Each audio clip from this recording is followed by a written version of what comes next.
And one thing that we always speak when we speak to conservatives about is we have to stop believing in this illusion that because somebody is black, they represent my interests. We learned that lesson via Barack Obama. I mean, he was in the White House for 8 years and didn't do much for the black community. So I'm not interested in the color of people's skin. So I'm interested in what they do and what they accomplish. I'm really interested. What's up, beautiful people of YouTube? Hope you guys are feeling good. My name is Elario, your host, and today I'm back with another video. I'll check out you guys. This is called Candace Owens Dominates and Crushes Krystal from Hill TV. It's a must-see. You know the drill, guys. We talk less and we react more. Let's check this out.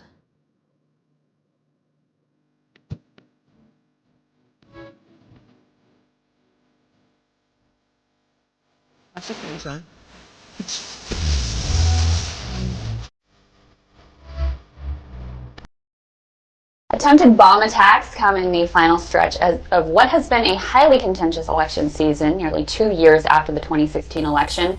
Both parties continue fighting about race and about gender. We've also seen allegations of voter suppression targeting African-American voters. In the last few weeks, groups like Antifa and Proud Boys were accused of wreaking havoc.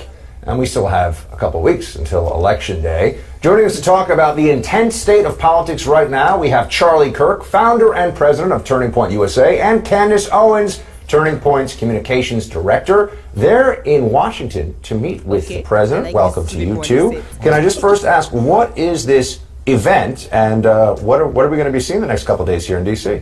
You know, we had received so much interest over a period of time in this sort of youth black conservative movement, and it felt like we really wanted to harness the power and the opportunity and invite everyone to D.C., first and foremost, to bring them to conservative ideas. A major hurdle that the black community faces is not having the resources to get to different ideas and sort of being locked inside of a bubble. And having them listen to speakers that they perhaps haven't heard before, Dr. Ben Carson, Larry Elder, people who are routinely mocked in our community. So this is the first ever opportunity to do that in D.C., and we're really excited that it's happening this weekend. Charlie, what are you hoping that the president gets out of these interactions? Well, I first want to take a step back and just give Candace Owens credit for changing the national conversation around these issues from a conservative kind of perspective over the last year. When I first met Candace, one of the first things she said is, she said, Charlie, I think we can have a young black leadership summit that can be a lot bigger than any of the pundits or the consultants would ever dream. And I mean, tomorrow, 400 plus young black leaders from across the country. That's an accomplishment that, especially of a conservative, tilt, if you will. And the number could have been much higher. And that's right. And so the number could have been higher, and it was the last minute influx of interest. And we had probably 5x that in applicants and in inquiries. But what Candace Owens and our urban engagement director, Brandon Tatum, have done at Turning Point USA to really garner more interest amongst the black community for conservative values, I think it's worth having the conversation, and it's something that, given all the recent news and attention around these issues, I think is something that will be quite interesting tomorrow. Candace, there's obviously a bit of skepticism. As long as I've been in the game of conservative politics, as long as I've been a conservative, which is probably about sophomore year of high school, there have been conversations about how do conservatives win over more of the black community. There have been some prominent leaders. You mentioned Dr. Ben Carson, others who have come forward and have tried to get this conversation going. What are you seeing that's different now, really? Like, why is it? I mean, to Charlie's point, he's saying that you've changed the conversation. How and why is the conversation different? It's funny that you say that, because I was able to meet with Dr. Ben Carson early on this year, and we spoke about that. Like, what are the differences? Why are people paying a little more attention now? And I think that, and to his credit, in the past, the conversation was almost so intellectual that it was hard for people to digest and process and to understand. And because the left had won the culture war, it was easy for them to mock them, to see a skit where perhaps Dr. Ben Carson or Dr. Condoleezza Rice are being mocked. And I think I'm a little more of a fighter, definitely in terms of starting my channel on YouTube and wanting it to be colloquial and wanting it to feel familiar, like you were talking to your brother and sister, and sort of taking back some of the turf that was lost on the culture war by making fun of people on the left in the same way that they make fun of us. I think that sort of helped bridge the gap and make people more interested in having the discussion. Does it bother you that there's no prominent African Americans in the White House itself? Do you think Sure, that's there is. important? Jaron, Dr. Ben Carson's part of the executive branch. That's not true. That's not true. Well, within the White House itself. Jaron is an executive with Jared Kushner. What is his role? He's a DAP, which is a Deputy Assistant to the President of the United States, which is the top tier. So that's not true. Who are other individuals in the White House? Well, I want to go back and answer your question. So, one thing that we always speak when we speak to conservatives about is we have to stop believing in this illusion that because somebody is black, they represent my interests. We learned that lesson via Barack Obama. I mean, he was in the White House for 8 years and didn't do much for the black community. So I'm not interested in the color of people's skin. So I'm interested in what they do and what they accomplish. I'm really interested in your perspective here. Yeah. So to you, having you don't look at it is an administration that has more white men than past administrations have had. Yeah, but that doesn't bother you. You don't think that diversity is important? No, not at all. I think that we have to stop believing that diversity is the color of people's skin, because if you have the Black Caucus, for example, which didn't stand up and applaud when Trump announced that we had the lowest ever unemployment in the black community, that's concerning to me. So a big part of the conversation that we open is in making people understand that's an illusion that the left has sold, that somehow because somebody matches my skin color, because somebody matches my gender, they have my best interests at heart, and that is completely fallacious. I have to ask about Kanye. You two have been seen, photographed with, spent time with Kanye. I got a tremendous, we had to speak about it on the show, got a tremendous amount of attention from the media from a recent meeting in the Oval Office. How does he factor? Look, I feel like conservatives play this game that we go back and forth. If anybody who's famous starts talking in any way that conservatives like, we embrace them right away, and then sometimes we feel like we get burned later. They're not as conservative as we thought.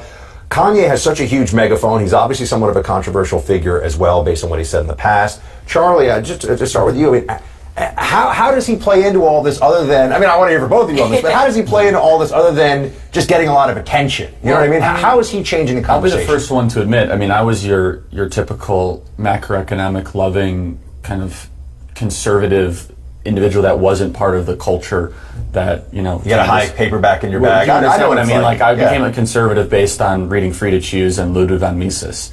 And I think it's amazing that someone like Kanye West is broadening the conversation. And it was Candace that opened my eyes to this. And I wasn't that I was resistant, but I was like, really, Candace? Wait, what do you mean that we can? She said, no, you don't understand. From one of the first times I met Candace said, Charlie, Kanye West can change the national conversation on these issues, and I think that he's more of a Trump supporter than people gave credit. In fact, Candace is on record with our friend Dave Rubin saying this back in September of 2017, kind of predicting the Kanye movement, I guess you could say. The Kanye movement. Kanye movement, yeah. I'm going to use that word, and I think that's true. I've sort of followed Kanye's career for a very long time, so when I was asked that question of who I admire, I said Kanye West, because he's always been, long before Donald Trump came down the escalator, it was Kanye West that's been the battering ram against political correctness, and I knew that someone with his personality wasn't going to be able to exist comfortably on the left anymore, because we are now being told what to think, how we have to think, who we have to love, who we have to hate, and that's not comfortable for anybody that's an artist, and their stranglehold on culture is really what Kanye is sort of taking a stab at. Now, I want to be clear, based off of my conversations with him, he's not a Republican, and I think that that's an important thing to distinguish and to make clear, distinction to make, because in many ways I've said I'm not a Republican either, but he is a free thinker and he values ideas, and unfortunately, if you believe in the ability to think and to have a dialogue, that is a position that's on the right today. So Candace, I do want to ask you about news of the day. Obviously, we have all these explosive devices that have been sent to prominent critics of this administration. Right. And in a tweet, you originally said you thought there was zero chance conservatives sent bombs. I think you took that tweet down. Yeah. But you later added, it isn't conservatives that are chasing people down in offices and restaurants. It isn't conservatives that have weaponized sexual assault as a means to political gain. I stand by my opinion that when it comes to political violence, the left is the likely culprit. That's correct. So we've seen that. You think that it was the left or Democrats who sent these pipe bombs? I think we're all entitled to have an opinion. We don't have any facts surrounding this, and Twitter is a venue where you're allowed to express your opinions and beliefs. And but just to be clear, so that's not based on any facts. That's just your belief. Of course, it couldn't possibly be based on facts. We don't have any evidence other than the fact that they're investigating it. But I'll come to Candace's. I do want to finish this by just saying that. It is my belief, when you take a look at the conversation, the things that have gone on and the increasing violence that's gone on, it has purely been a leftist tactic to stall things, delay the administration, and to fearmonger. So as a matter of opinion, I do believe that when we get to the resolution, the bottom of this, and we do have facts, we're going to say that this is orchestrated by the left, but by no means is that opinion rooted in any proof, because we don't have anything yet to go off of. I could certainly point to Charlottesville. I could point to other acts that happen. I could point to Dylan Roof. I mean, there's certainly acts of violence. while instead of come Rutherford's not a conservative. But do you see how Well, far back you have to go to 19 do years that? ago. Charlottesville? Yeah, that's literally starting at the beginning of his administration. Look at all of the but things that's that have actually gone not. on. I don't want to have this debate because ugliness can come from both sides. No, I'm just saying that you brought But it up. I do want to ask you I though. just answering the question. I mean, you've got a big platform, I do. right?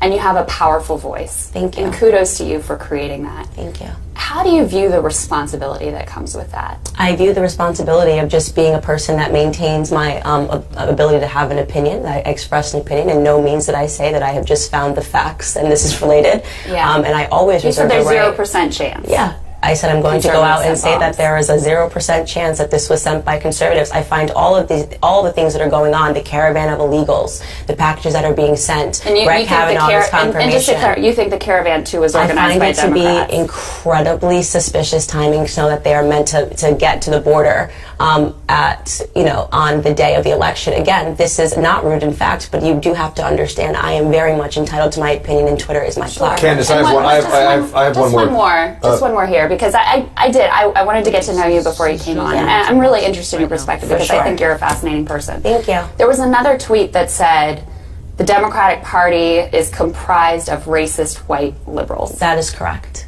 Am I a racist white liberal? Well, let's go back, and let's say, I will say this, that many people in the party are not aware of their own racism. Let's go back to an early part of this conversation where you said to me, are you concerned about the color in the White House?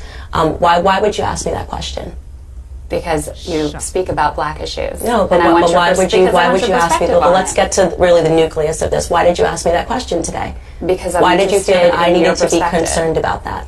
Because you're bringing a whole group of young African American leaders to the White Okay, House. so this is something that I talk about often, is that in many ways white liberals don't realize that you put on that the racism and the conversations that we So have. you're saying I'm a racist. You haven't let me finish my statement. You keep Okay. cutting me off. Go ahead. Okay? The emphasis that you place is always on having a discussion about race. Okay? You guys are insistent on having a conversation about race and telling us that we should see, and implying that we should see race everywhere, and I don't agree with that. If you don't look at me according to the color of my skin, you would simply ask me how I thought that Trump was doing as a president. But instead, you try to drum up a conversation that's surrounded by race But by Candace, asking me, are there you're enough black bringing a people in whole the White group House? of young black leaders You to the see White House. color, and I clearly don't. That's something that's important to you. But why are you talking But about? then why make it that you're going to bring young black leaders to the White House? I mean, this is Because sort you of say that absurd. Because the media, as in the whole. This is absurd. You're bringing this group to the White House. It's not absurd. I'm making perfect sense. But You're I just just not want following to be. I the just want to be logic. clear. Yeah. I just want to be clear. I'm trying to be extremely clear with you. I know. Bringing the black conservatives to the White you view me House. as a racist white I think liberal. that you're not. First off, you put those words in my mouth, and you keep saying No, you it. did- So you I'm not. tweeted it. I said that the Democrat Party is comprised of racist white liberals. Is every person in the party racist? No, but you're not aware of the fact that you put these racist tones out into the media. This is why we have to bring the black conservatives to the president, because you create a narrative when you're on TV like you did today. Do you Are think you that- comfortable do you with think- the I'm fact going to have you on that- radio later because I have questions for you. I have questions for you as well, but we actually have to get out of the segment now. Do you think that It is- language is helpful, though? I mean, just in I terms think of the that national conversation. I could because ask you, do you think I it's have- helpful to ask me just because I'm a black woman if I'm comfortable with the amount of color that's on the administration? Do you think that that's helpful? I think it's helpful and interesting to It's know not. your perspective. It's not. It's you just trying to I'm create interested an in your perspective. undertone that Donald You're Trump is bringing- racist, and it's no, wrong. No, Yeah. no. Okay. But That listen, to but me Candace, is the reason why. Listen, no, we I actually- just we- want to it's say. time for I black just want to say. conservatives to I speak out. just want to say. You're looking at me on the basis of my skin color, making a bunch of, and You making a called me bunch a of racist deductions. white liberal. I did You not. did not. You said that, and we can run the tape But back. I want to You say, said look, that. here's what I want to say. You quoted a tweet and then you made it about you. I appreciate- So you were because I'm not a added, Democrat. but you were not added in that tweet. So do not say I'm that a I called you Democrat. that, because that's When you say the dishonest. party And we is are on, comprised of and we racist are, white and we are on liberals, TV. So you you're can calling run. me racist. Okay, so She you're. did not call I you did not call you racist. racist. You're using the typical We have- leftist tactic of trying to make yourself a Here's what I victim, want to say. which is not Here- what I hold on, don't. hold on. No, but we're I do actually wanna say- well beyond I time. want Well, to she's say making that herself I a think victim and it's pretending that I important- came here and called her I think racist. it's important So this is a that typical we leftist not- tactic. That we not demonize our opponents. And I think it's important that you not demonize my president. And one thing that I try very hard to do is to criticize the policies and criticize people who are in positions of And power. I'm not sure how you but were doing not, that by pointing out but the color not- in the administration. But not to criticize the people who support the You president. literally spoke That's about something I skin try color, very hard to do. but you're not doing a very good job of And I think it. it's really important. I think it's really important that you be aware that just because I'm a black woman, you don't need to ask me a question as basic enough and saying how much color is in the administration. It's a problem to demonize our fellow I Americans? think what's problematic is that you are creating a simulation that is dishonest, that is accusing our president of being racist based off of the color of the people that are in the. That's exactly what you asked me a question. That's what you implied. Okay, I actually really appreciate you two coming in very much, and I look forward to getting to ask you some questions of my own at some point later on. And we're going to have to end the segment there. But thank you, and good luck at the White House today, and thank you for bringing young African American leaders into D.C. Thank you. Maybe I'll see you guys later on there. The devices sent all over the country have brought up an interesting question. Will the rhetoric on either side actually cool off? NBC's Megyn Kelly, had a pretty major misstep this week. Is her job in peril? Should it be? Now, I use my iPhone all the time, but I'm not the president. New reporting on Trump's unsecure cell phone and who might be listening in. Team Rising is in next to talk about all of that. Okay. Yo. For real, this lady was doing too much. It was just too evident. I mean, she didn't even try to mask it or something. It was just too much. From the onset, you could just see that she was speaking on Candace. All questions that came out of her mouth were directed at Candace. And all of them were either dancing around race or exactly on race. That first question she did ask Candace caught my eye too, because, I mean, if she was to ask Charlie that question, I think it would rephrase exactly the way Candace Owens said, what do you think as Trump being the president? But then she said, what do you think about the few amount of people of color in the administration? I mean, if Candace was not an African American, that question wouldn't leave her lips. That's just the fact. And you could just see the unparalleled tension and angst in her eyes as she talked with Candace. Look, I do think Candace wasn't wrong when she made that statement on Twitter concerning the Democrats and all that, because if she was to be in the Democrat Party, then that particular sentence is surely going to hit her hard. But the fact that it wasn't even directed at her in the first place, and she made it all about herself, I mean, that was just aggravatingly stupid and irritating, because she was trying so hard to set up Candace to say something she wasn't even meant to. And even when Charlie wanted to butt in, she immediately had another question follow-up that made him butt out, if I'm to phrase it like that. But either way, she really did seem to want an argument. And for one, I am very, very, very, very elated that Candace Owens can handle herself and anybody, anywhere, anytime. She's not scared to say her thoughts. She's not scared to say the truth. And she just, moves like a bull hitting the nail on the head.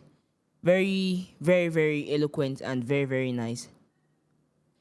Either way, guys, please tell us what you guys do in the comment section. And please remember to leave a thumbs up at the end of this video. Thank you so much for watching and stay safe.